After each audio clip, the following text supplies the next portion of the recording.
gal kas nori paliudyti savo tikėjimą, savo kažkokią patirtį su Dievu, ką jūs galbūt išgyvenot per šią savaitę, ką Viešpats jums kalbėjo į širdį, tai ateikit ir paliudykit. Iš tikrųjų tai atėjo tokia gan gera frazė, paliudyt savo tikėjimą iš tikrųjų. Viskas ten gerai. Gerai viskas.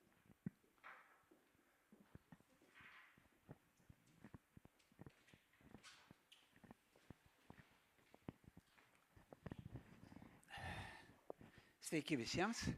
Aš truputį vėluodamas, bet vis tiek įslinkau ir džiaugiuosi, kad suspėjau vis dėlto į šitą susirinkimą, nes mus buvo užpuolę bulvių liga, suvalgėm daug blynų ir toks miegas buvo pagavęs visus namus, kad vos atsikėlėm ir atvažiavom. Bet ne tame. Esmė tame, kad Dievas davė pamatyti labai įdomų dalyką, kad mes gyvendami žemėje turime visi, kiekvienas turim tokį išmokytą dalyką, kaip kad pasaulio dvasia naudojasi tuo, bet tai yra Dievo įstatymas duotas mums. Tik tai pasaulis tuo naudojasi, tai manipuliacija vadinasi aš tau tu man principu. Kyšiai, papirkinėjimai, visokie tenai paruošti dalykai, kuriuos tu duodi kitam, kad tau būtų paskiau geriau padaryta. Ir pasaulis to gyvena ir visokia neteisybė klesti, melas bujoja, nes yra paperkami žmonės. Bet Dievas sako, prisiminkit tas eilutes, kai samarietis pagelbėjo vienam sužeistam pakelėje plėšikų, jisai jam įdėjo į jo gyvenimą, galima sakyti, tokį gėrį, kuris patapo įrankiu to sužeisto samariečio. Įrankiu tokiu, kuris palaimino patį tą samarietį, kuris padėjo sužeistam. Palaimino jį augti dvasioje. Tai yra, Jėzus visiems sako tą patį. Ir jūs taip darykite gerais darbais, nusipirkite savo draugus, aukokite savo gyvenimus už kitus, kad kiti gavę tą auką pradėtų su jumis draugauti. Mes, aišku, tai ne savanaudiškumo principais, ne kūniškais dalykais tą išlošiam, bet mes aukodami save, mes pritraukiam draugystėn kitą tikintį žmogų, kad jis už tave melstusi, kad jis tave palaikytų tavo darbuose ir jūs pataptumėt vieną arba draugystėje pataptumėt kūnu, kuris yra broliai ir seserys. Tai yra dvasinė manipuliacija, iš Dievo duota suprasti, bet ne tokiais piniginiais reikalais, bet savo gerais darbais, savo pasiaukojimais, savo pasišventimais dėl to, kad Dievo dvasia augtų tarp mūsų. Va ir paskutiniu metu buvo toksai įvykis, kad Dievas davė praregėti. Tiesiog mes su Žilvinu važiuojam kažkur tai kažkokią tai bažnyčią ir pakelyje pradeda ryštis tarp mūsų tokia kaip ir pokalbis, kaip ir diskusija, kažkoks tai vertinimas. Ir staiga, kad tų žodžių eigoje mes pradedam atpažinti stiprybę. Mes patampam vienybėje. Ne tai, kad mes į vieną dūdą pučiam. Ne tame esmė. Esmė tame, kad mes atrandam, o ką Dievas galvoja dėl tų įvykių aplinkui. Dėl bažnyčios, dėl bendrų žygiuojančių bendrakeleivių, dėl visų, kas yra aplinkui. Mums širdis serga, mes norim, kad Dievo darbai vyktų tarp mūsų. Ir kad Dievo, galima sakyti, palietimas pasiektų tuos, kurie ieško Dievo. Mes norim šito ir dėl to mes turime būti jo atstovais, Dievo atstovais, kurie elgiasi teisingai, elgiasi šventai, galima sakyti, neklystančiai. Ir tai yra kaip ir masalas. Mes patampam kaip Dievo numestas ant kabliuko masalas į pasaulį. Va, žiūrėk, koks jis pasiaukojantis, koks jis herojus, kaip jisai dėl Dievo viską atidavė, kaip jisai ėjo šlovinti, kaip jisai atidavė savo laiką ten su labdara kažkokią, viską darė. Tu esi kaip vabaliukas, tas, kuris nukabintas ant kabliuko ir pritrauki tuos žmonės, kurie iš prigimties ieško to dieviško heroizmo. Kiekvienas mes gimstam ir žiūrim tos herojų filmus. Dėl ko mes juos žiūrim? Dėl to, kad mus traukia geri darbai, traukia pasiaukojimas, traukia pergalė ir ta jėga tokia ateinanti pas žmogų, kuri nugali blogį. Ir čia lygiai taip pat. Mes esam tie, kurie savo gyvenimu pradedam žvejoti tuos, kurie seks paskui Dievą. Ir tik nepailskite ant to. Arba jeigu jau pailsote, ateikite į bažnyčią, nes čia gausit sustiprinimą.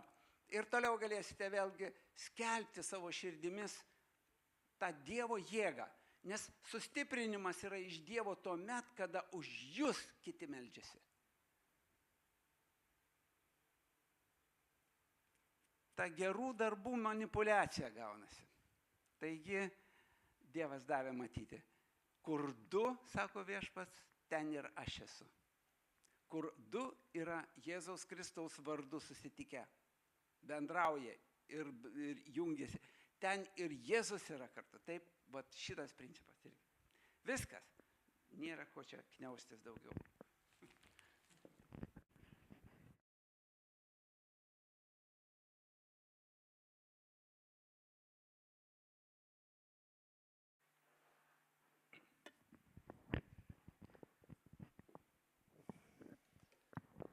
Man patinka, kaip ir taip labai nieko niekada netaisyti, nebent papildyti. O mes patys turim visada apmastyti, galbūt kitą žodį aš parinkčiau vietoj Gintaro, vietoj manipulacijos, bet aš suprantu tą mintį ir iš tikrųjų manau, kad Dievo karalystėje veikia sėjos ir toks pjovimo principas. Sako, tu sėsi, tu pjausi. Bet pjausi ne tada, kada tu sėsi, o kažkada. Tiesiog pasitikėdamas, tikėdamas Dievu. Nes dažnai irgi yra tam tikras toks dalykas, kad tu daryk ir tau bus padaryta, duok ir tau bus duota. Bet dažnai pas Dievą tas laikas toks yra, beribis. Kartais mes sėjam, o pjauna mūsų net ne vaikai, o anūkai. Kartais kažkokie dalykai, kažką mes meldžiamės ir atrodo nematom to rezultato. Pamatom po daug laiko jau, kad išsipildė, jau seniai viskas įvyko, jau pasidarė taip, kaip mes troškom ir meldėmės, bet jau tai buvo taip seniai, kad mes net spėjom pamiršti. Ir tame yra toks nuostabumas Dievo veikimo, kad Viešpats nenori, kad mes prisirištume prie tokio, kad tai nebūtų perku parduodu santykis, bet toks iš tikrųjų suvokimas, kad tai ateis į tavo gyvenimą, kad tai grįš, bet tada, kada Viešpats norės, tada, kada jo malonė apsireikš. Ir tas žmogus, kuris gulėjo prie tvenkinio 18 metų, atrodo, galėjo kažkaip ir anksčiau pagyti. Vargšas 18 metų ten laukė, kol jį kažkas įkels į tą vandenį ir jis išgis. Bet vieną dieną atėjo Jėzus, pasižiūrėjo jį, paklausė, ko jisai nori. Ir man visada tai yra labai taip gražu ir nuostabu, kad Jėzus visą laiką klausė. Jis trokšta to tarsi išpažinimo, aiškaus išpažinimo, ko tu nori. Ir matydamas tą žmogų, matydamas jo tą troškimą išgyti, Jėzus ne laiku ir ne vietoj, taip galim sakyti, ne tuo laiku, kada tas angelas ateina, bet tada, kada nori, tada, kada jis atėjo ir jis išgydė, jis panorėjo. Ir tas žmogus tapo sveikas. Ir tai yra didelė tokia malonė. Ir šiandien truputėlį norėčiau pratęsti mintį. Mes kalbėjom apie šlovinimą, kalbėjom apie Dievo žodį, kalbėjom apie bendravimą apie bendruomenę. Truputėlį paliesiu dar kelias mintis apie bendruomenę ir pereisiu prie tokios minties apie tarnavimą. Ir iš tikrųjų, kada mes buvom praeitą savaitę, šią savaitę Vilniuje ir buvo toks ekumeninis susirinkimas, įvairūs tokie pasisakymai, pastorių, įvairiom mintim, bet pagrindinė mintis buvo, kad iš tikrųjų yra didelis palaiminimas gyventi toj dvasios vienybei.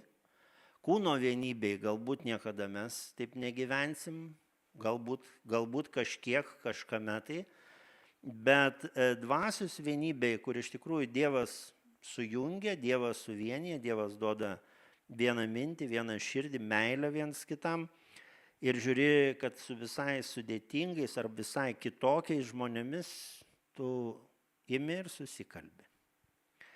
Ir ten viena tokia mintis nuskambėjo, kad dažnai mes norim bažnyčioje tokių sveikų, gerų, sėkmingų, klestinčių, tokių visokių palaimintų žmonių. Ir dažnai ne visada tai būna.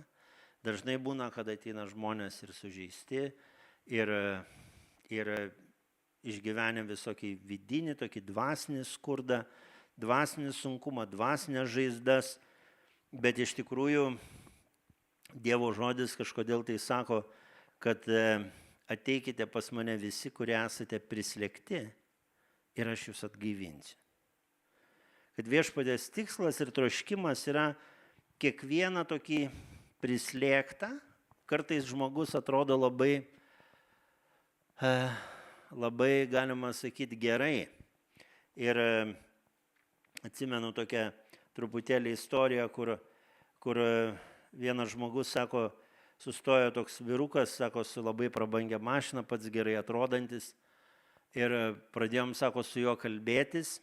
Ir aš pradėjau kalbėti, kaip Dievas mane išlaisvino iš priklausomybių, iš alkoholizmo, narkotikų. Ir tas žmogus staiga, sako, pradeda verkti ir sako, aš irgi toks esu. Man, sako, irgi šitos laisvės reikia, apie kurią tu kalbi. Ir, sako, aš buvau nustebintas, nes dažnai tas įvaizdis yra toks, kad tas žmogus būtinai turi toks būti degradavęs, jau kažkaip tai pasiekęs kažkokį tokį sunkų lygį. O čia, sako, jisai taip atrodo neturintis problemų, bet jis turi daug vidinių problemų. Ir vat mūsų viešpats šaukia, kad mes būtume tie Dievo tarnai. Ir bendruomenė, artimi ryšiai, iš tikrųjų jie veda mus į tarnavimą. Tu negali netarnauti, kada tas ryšys tampa artimas, nes tas poreikis, kuris yra kito širdyje, tau tampa irgi brangus, tampa tarsi tavo poreikis.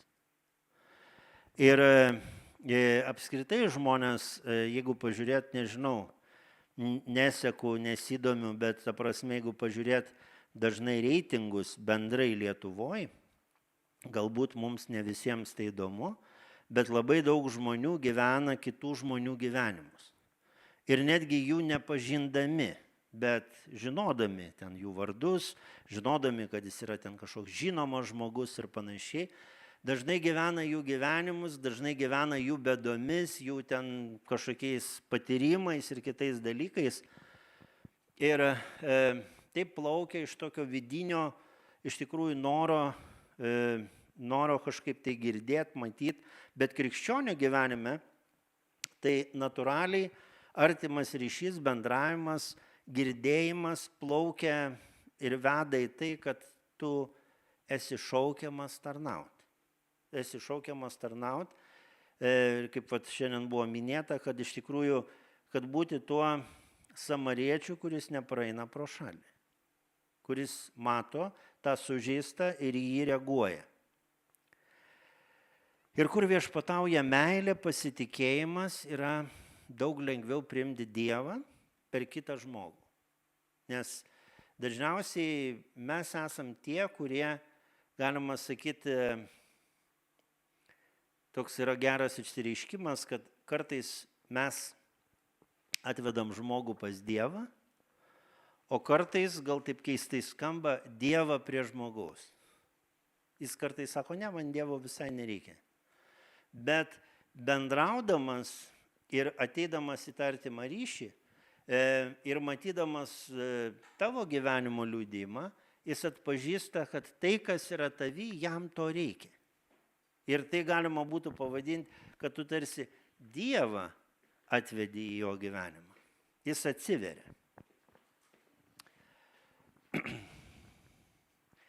Ir kada yra sveiki tokie asmeniniai ryšiai, viena iš savybių yra tokia knyga Natūralus bažnyčios augimas, kaip natūraliai auga bažnyčia, kaip pievelė mūsų kieme. Dažnai, ne ta pasėta pievelė, bet šiaip visokie žolės, augaliukai ir žolynai. Dažniausiai tiesiog yra žemė ir pradeda dygti kažkas tai. Ir dvasiniam gyvenime, kada yra saugi aplinka, kada yra teisingi asmeniniai ryšiai, pradeda vykti toks dalykas, kad žmogus atsiveria Dievui ir jis atsiveria tam vidiniam išgydymui. Jis pradeda jaus, kad čia jam gali būti suteikta pagalba. Kad aš galiu truputėlį atidaryti savo širdį ir parodyti, kas joje yra. Ir kad Viešpats gali man patarnauti ir man padėti. Ir tarnavimas remiasi tokiom vertybėm kaip malonė ir gailestingumas. Ir Viešpats ieško gailestingų žmonių, nes iš to gailestingumo kyla noras tarnauti kitam.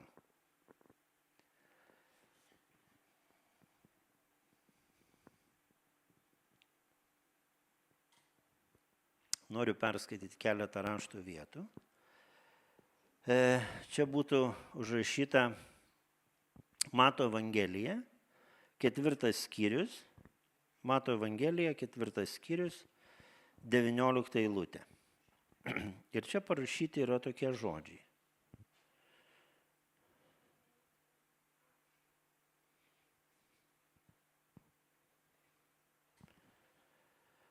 Jis tarė jiems, sekite paskui mane ir aš padarysiu jūs žmonių žvejais. Čia Jėzus kalba savo mokiniams.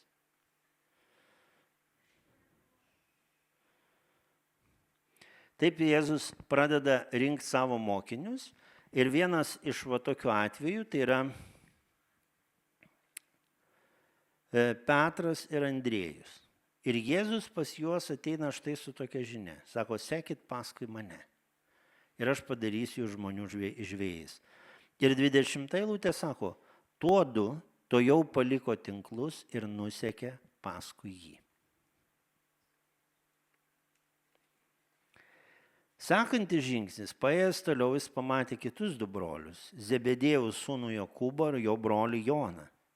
Jiedu su savo tėvu Zebedėjumi valtyje taisė tinklus. Jėzus juos pašaukė. Ir tie tučtuojau palikę valtį ir tėvą nusekė paskui jį. Dar ir tėvą paliko, atrodo.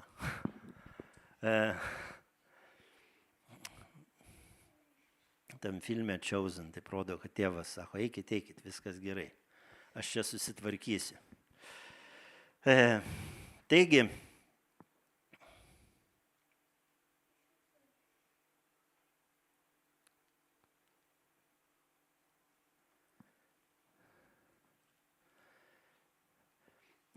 vynuogyno tokiam supratime, kartais yra bažnyčios, kur su žmogum elgiasi, kaip galima sakyti, truputį vaikiškai.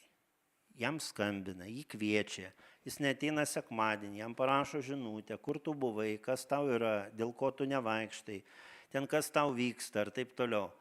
Bet vynuogyno toksai truputėlį stilius daugiau yra, kad suvokti, kad žmogus, ir tiesioginė, ir netiesioginė prasme, ir dvasinė, jis yra suaugęs.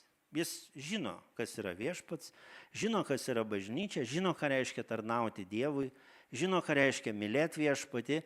Ir tikiu, kad mes galim melstis, kad šventoji dvasia surinktų žmonės, mes galim tikėti, kad šventoji dvasia paragina, ką reikia, bet kartais, kai mes pradedam per daug raginti, asmeniškai mano gyvenime, kai aš tikėjau, būdamas toksai paauglys, po kažkiek tai intensyvaus tokio raginimo, man norėjosi sukilti ir sakyti, aš nieko nenoriu.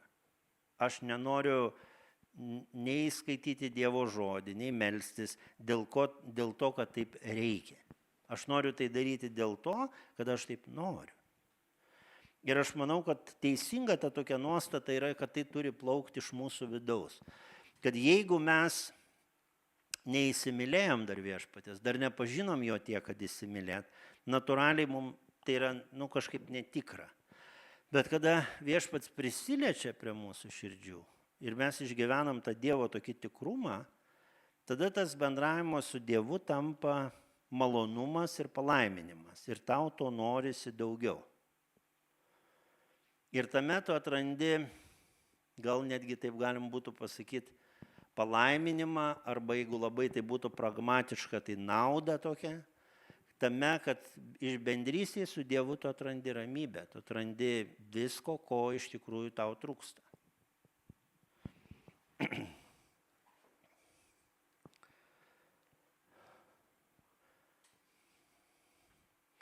Ir įdomus dalykas, kad nuo pat pradžios įtikėjimo yra troškimas dirbti arba judėti su žmonėm, kurie nori prisimti atsakomybę ir kažką daryti.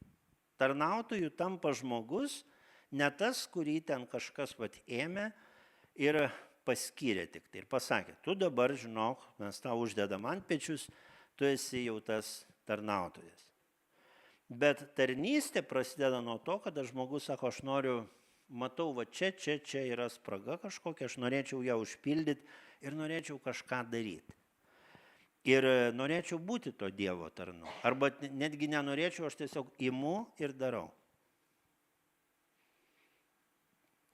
Ir nėra nei vieno, kuris tobulai ir tiksliai žino, kaip ką reikia daryti. Kiekviena situacija yra labai individuali. Ir Jėzus sako, eikit paskui mane, aš jūs padarysiu žmonių žvejais. Kiekvienas krikščionis yra nuolatinis tarnautojas ir misionierius. Nepriklausomai nuo jo profesijos, mes žvejojam Dievui, vienaip ar kitaip atvesdami žmonės pas Dievą ir, kaip sakiau, Dievą pas žmonės. Kartais yra tokios situacijos. Ir mes šį pašaukimą vykdom savo šeimoje, savo namuose, savo darbe, savo aplinkoje, savo kažkur tai mieste, savo kažkokiose aplinkybėse, situacijose ir panašiai. Ir mes suvokiam, kad mes esam tokie nuolatiniai tarnautojai. Nėra tokio, kad aš atėjau sekmadienį aš tarnautojas, o jau pirmadienį ne. Kad aš visą laiką esu pašauktas viešpačiui tarnauti. Ir malda dažniausiai būna tokia, kad Dieve duok progų, duok tokių gerų, sveikų, natūralių progų.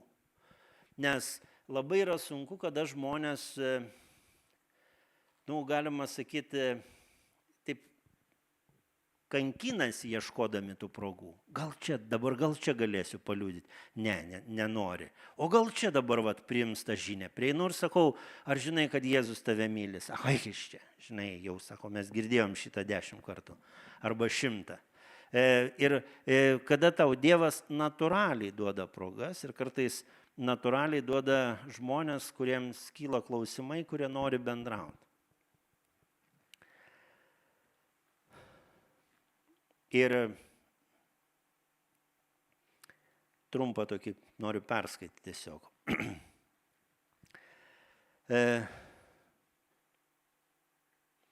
Daugelis krikščionių sako, tai mano tarnavimas, neturi jokios teisės kištis ir nurodinėti.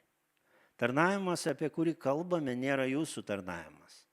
Tiesą sakant, mano tarnavimas, toks išsireiškimas iš vis neegzistuoja.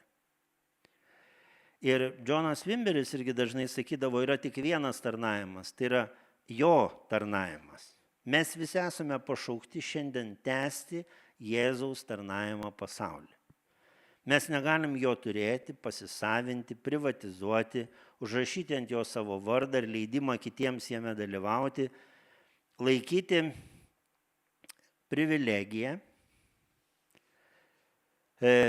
Ir Džonas turėjo tokį pasakymą, kad sako, mes esam tarsi smulkus pinigėliai Dievo kišeniai, kuriuos jis gali išleisti kaip panorėjęs.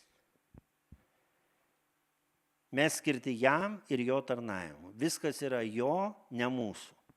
Svarbiausia ne mūsų tarnavimas, mūsų ego ir mūsų sėkmė. Mums priklauso privilegija tarnauti su juo. Mes esame pašaukti daryti, ką Jėzus darė. Ir taip, kaip jis tai darė. Esame pašaukti mokyti, kaip mokė Jėzus. Taip, kaip jis mokė mylėti, ką mylėjo Jėzus ir taip, kaip jis mylėjo gyventi tuo, kuo gyveno Jėzus. Ir gyventi taip, kaip jis gyveno. Ir mes esam tiesioginė šio žodžio prasme Jėzaus Kristaus kūnas vienas kitam ir šiam pasauliui. Ir iš tikrųjų, kada mes laužiam duoną, turim tą bendrystę, mes tarsi simbolinė tokia prasme, dvasinė tokia prasme dalinamės, tarsi prisimenam tą Kristaus auką. Dalinamės tą Kristaus auką ir tuo pačiu dalinamės vienas su kitu, suvokdami, kad mes taip esam vienas su kitu sujungti. Taip esam ta viena duona, tas vienas kūnas. Ir kad Jėzus visame tame dalyvauja. Ir kad iš tikrųjų yra tame tokia didžiulė jėga. Va čia yra ta tikra tokia vienybė, kur tu suvoki, kad be viešpaties tu esi niekas, be savo brolio ir sesers tu esi niekas. Kad mes vienas su kitu esam susiję patarnauti tom dovanom, kurias mes turim. Ir tuo pačiu viešpats tame visame dalyvauja. Ir per jo buvimą tu jauti, kad iš tikrųjų vyksta tie stebuklai ir tie pasikeitimai mūsų kiekvieno gyvenime. Ir tie tokie maži dalykėliai, tokios net ne puzlės, mini puzlės, galim sakyti, mini detalytės tokios.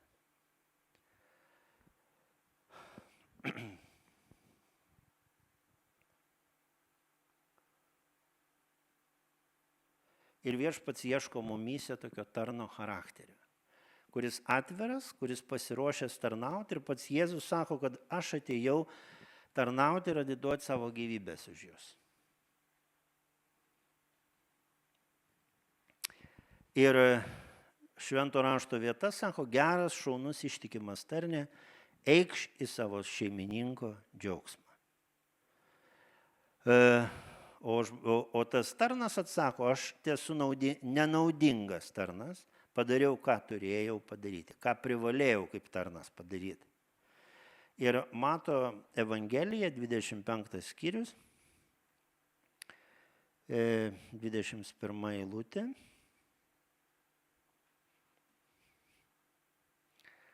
Atrodo, iš čia taip pasistengė, gavo tos 5 talentus, atnešė dar 5.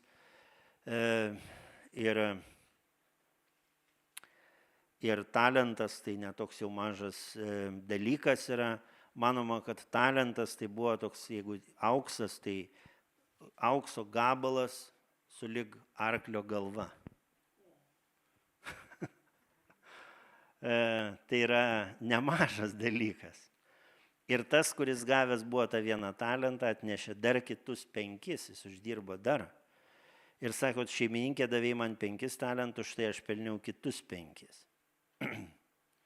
Ir šeimininkas sako, gerai, šaunus ištikimasis tarne, kadangi buvo ištikimas mažose dalykuose, aš pavesiu tau didelius, eikš į savo šeimininko džiaugsmą. Jau ir tai buvo nemaža, bet jam patiki didelius ir vėliau mes randam, kad jį paskiria vadovauti 10 miestų. Tokia atsakomybė didžiulė. Tai vat, ir čia visur toks vyksta pagyrimas didelis. Ir Luko 17, 10 eilutė. Luko 17:10 eilutė. Čia yra parašyta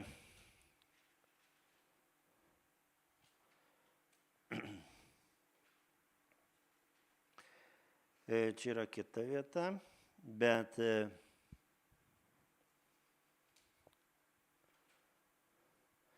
čia Jėzus kalba apie tikėjimą ir bando padėti savo mokiniams arba tiems žmonėms, kuriuos jisai moko, nesusireikšminti. Nes mes randam, kad Jėzaus mokiniai, jie turėjo šitą problemą, jie tenai vienu metu užsinorėjo sėdėti vienas dešiniai, kitas kairiai, bet patys nedrįso paprašyti, tai tada mamos paprašė, mama atėjo, sako, žinai, Jėzau, tu taip padaryk, kad mano vienas sūnus tavo dešiniai, kitas kairiai sėdėtų ir panašiai. Ir viešpats kalbėdamas jiems, pradžioj kalba apie garstyčios grūdelį, apie tikėjimą, kur gali kalnus perkelti arba medžius persodinti. Ir jis paskui sako, kad turit suprasti tą nuostatą. Sako, ar vergui dėkojama, kad jis atliko tai, kas jam liepta, 9 eilutė. Taigi jūs atlikę visą, kas jums pavesta, sakykite, esame nenaudingi vergai, padarėme, ką privalėjome padaryti. Toks tarsi, ne tai, kad nuvertinimas, bet toks natūralus santykis. Ir dažnai gyvenime, kažkur šeimoje, kažkur savo aplinkoje, mes suvokiam tokį dalyką, kad mes kartu gaminam maistą, mes kartu valgom, mes po to plaunam indus. Ir jeigu mes pradėtume tai brangintis ir sakytume, aš neploviau indų, nes manęs nepaprašė. Netėjo ir neprašė mano šeima, atėjo, sakė, būk geras, brangusis, suplauk indus. Ir aš tada jau taip nusprendžiau, kad aš jums padarysiu tokią malonę ir jos suplausiu.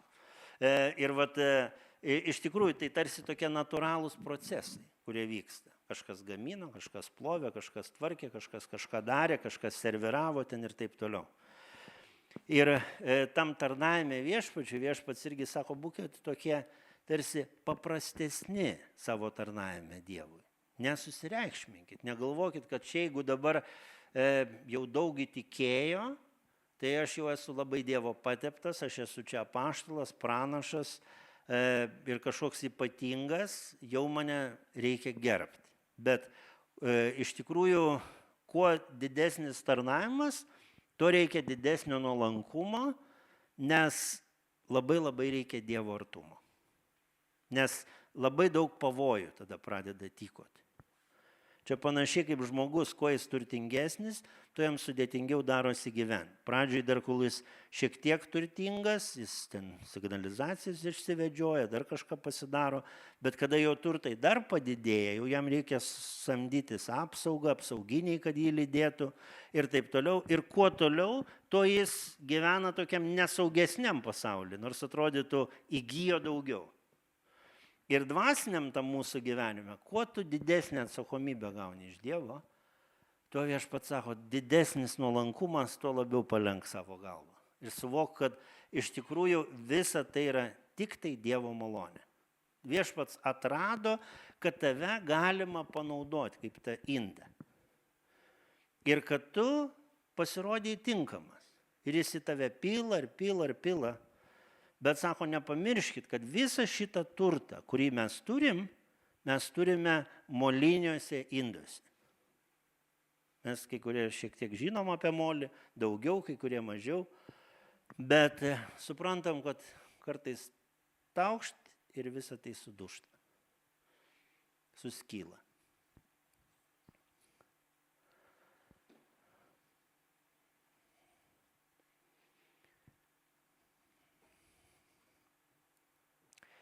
Ir šitą būtinai noriu pabaigai perskaityti. Toks labai stiprus dalykas ir man kaip ir atsako, dėl ko mes kartais keisti.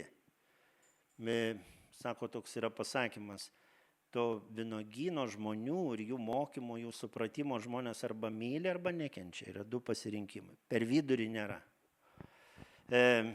mes nereikalaujame ypatingų sugebėjimų žmonių, kad jie galėtų tarnauti. Be abejo, viskas priklauso nuo tarnavimo, tačiau pagrindiniam Jėzaus tarnavimui reikalingi du sugebėjimai – tikėjimas ir gailestingumas. Jėzus tarnavo, nes tikėjo, jog tėvas gali padėti ir padės žmonėms, bei todėl, kad jų gailėjo. Iš tiesų jis gailėjo taip stipriai, kad negalėjo jiems netarnauti. Jo gailestingumas Jėzus buvo toks didelis, kad jis negalėjo palikti žmonių. Netgi, jeigu atsimena tą momentą, kad Jėzus, sako, pasižiūrėjo tos žmonės ir pamatė, jam pagailo savo širdyje, kad jie buvo kaip avis be piemens. Ir netgi tas momentas, kada Jėzus kalba ir galų gale tie visi žmonės lieka, vyrai, vaikai, šeimos, žmonos. Ir Jėzaus mokiniai sako, žinai, jau tegul jie eina visi, sako, nes jau vakaras, jau temsta, sako, ir jiems dar reikia kažkur nueiti valgyti, nusipirkti. Ir tada Jėzus greičiausiai irgi apimtas gailestingumo, sako, nu tai jūs juos pamaitinkit, ką dabar tos žmonės paleisim, alkanus. Ir tada Jėzaus mokiniai pradeda ieškoti išeities ir randa, kaip mes kažkada kalbėjom, berniuką, kurie su savo pietumis, kur mama jam įdėjo. Ir nusprendžia, kad savo, gal jis gali duoti tą maistą. Atrodo labai neįtikėtina, labai net keistas toks, galima sakyti, greičiausiai mes galbūt tam lietuviškam kontekste tai net neišdrįsę būtume sakyti tokio nesusipratimo. Atėjo ir sakyti, žinot, va, Aaronas turi dėžutę su pietumis, jam įdėjo mama. Gal tiks pamaitinti 5,000. Ten daugiau buvo negu 5,000 iš tikrųjų. Sako, 5,000 vyrų, neskaitant moterų ir vaikų. Tai taip atrodo, visiškai jokios logikos. Ir tada Jėzus sako, gerai, pradėkim. Ir aš galvoju, kad jau Jėzaus mokiniai šiek tiek Jėzų pažįsta. Truputį žino, kad jis iš vandens gali vyną paversti. Gal ir čia kažkas įvyks. Kažkas bus gero. Ir jie ateina su visai mažu tikėjimu. Arba jie suprato šitą pamoką, kur Jėzus sakė, jeigu turėsi tikėjimą kaip garstyčios grūdą. Jie atneša iš tikrųjų Jėzui garstyčios grūdą. Ir tada kažkas prasideda. Nors truputį kažką tai. Mato 9, nuo 35 ir 36 eilutės.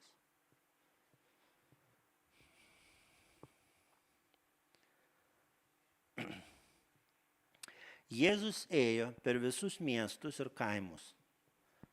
9, 35, 36. Jėzus ėjo per visus miestus ir kaimus, mokydamas jų sinagogose, skelbdamas karalystės evangeliją ir gydydamas visas žmonių ligas bei negalės.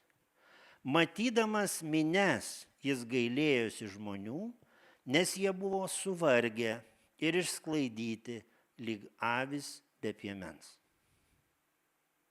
Tuomet jis tarė savo mokiniams, pjūtis didelė, o darbininkų maža. Todėl melskite pjūties viešpatį, kad siųstų darbininkų į savo pjūtį. Ir vat prasideda tokie nuostabūs Dievo darbai. Pažindami savo pačių žaizdas bei silpnybės ir jas gydydami galime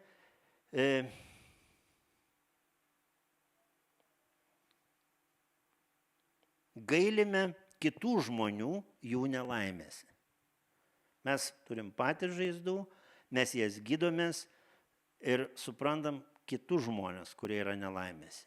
Nepažindami savo problemų, būdami atšiaurūs, arogantiški ir kabutėse profesionalūs, mes negalim patarnauti. Ir iš kitos pusės mes visi dar tik einame į tobulumą, nei vienas nesame tobulas. Vynuogynas kartais vadinamas vaikščiojančių sužeistųjų bažnyčia. Mes skatiname visus žmonės tarnauti, nebent jų skausmas trukdo tarnavimui. Tai yra neigiamai veikia žmogų, kuriam tarnaujama. Tokiu atveju reikia elgtis atsakingai, kuriam laikui sustabdyti, galbūt pačiam išgyti.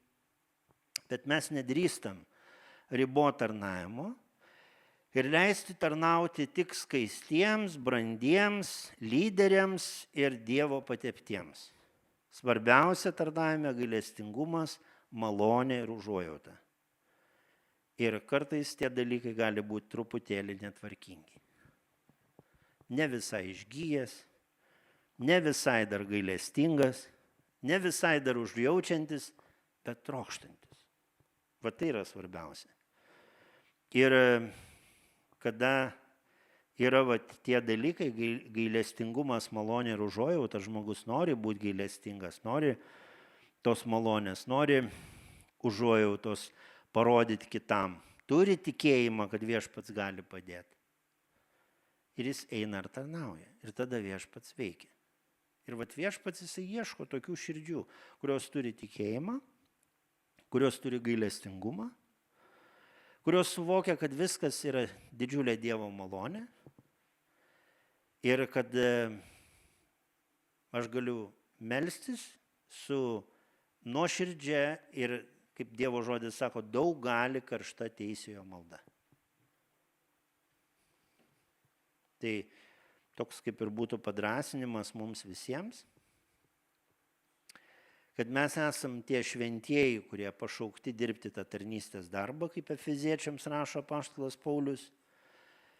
Mes esam ta šventa kunigystė, kaip rašo Petras, ir mes esam tie žmonių žvejai, kaip sako Jėzus.